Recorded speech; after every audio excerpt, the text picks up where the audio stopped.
A espectacular contorna da Fonsagrada acollerá o vindeiro sábado 31 de xaneiro o cuarto Trail Terras de Burón, coñecido tamén como Trail de Inverno, unha das citas máis agardadas polos amantes das carreiras de montaña. De feito, o número de prazas, algo máis de 800, o máis elevado das 4 edicións, quedaron esgotadas semanas antes de pechar o prazo de inscripción. Así se destacou este luns durante a presentación desta cita na que haberá 4 desafíos. O máis exixente, o Ultra Terras de Burón de 58 km e 3.000 metros de desnivel positivo, é a novidade deste ano. Ademais, celebraránse os tradicionais Trail das Eimeiras de 30 km e 1.650 metros de desnivel, o trailiño de 18 km e 1.000 metros de desnivel e a andaina de 16 km e 800 metros de desnivel. Todos os anos o trailiño do trail suele ser máis ou menos o mesmo trazado. Discurre polas beiras do río Porteliña, empezamos facendo a ruta dos Rollous, que é unha ruta moi chula que hai por aquí, e baixamos a Seimeira de Villagocende, que é, digamos, o icono da carreira, que aparece en todos os carteles, na maioría das fotos.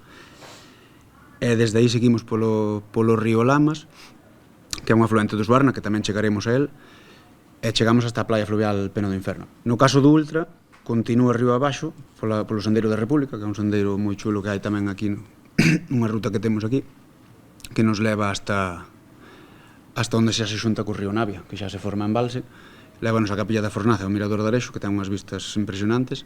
O trail organizado polo Club de Montaña Terras de Burón conta ca colaboración da Deputación, que destaca o traballo da Asociación Fonsagradina nesta e noutras actividades.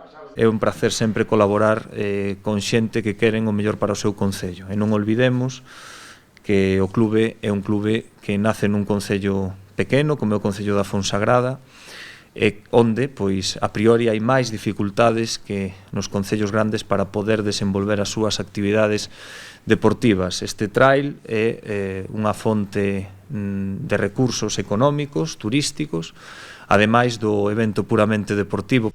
O alcalde subliñou o feito de que un municipio pequeno como a Fonsagrada teña a infraestructura necesaria para acoller eventos deste nivel. Tamén hai que poñer en valor, a parte do tema deportivo, o tema económico que significa para a Fonsagrada estes eventos, non?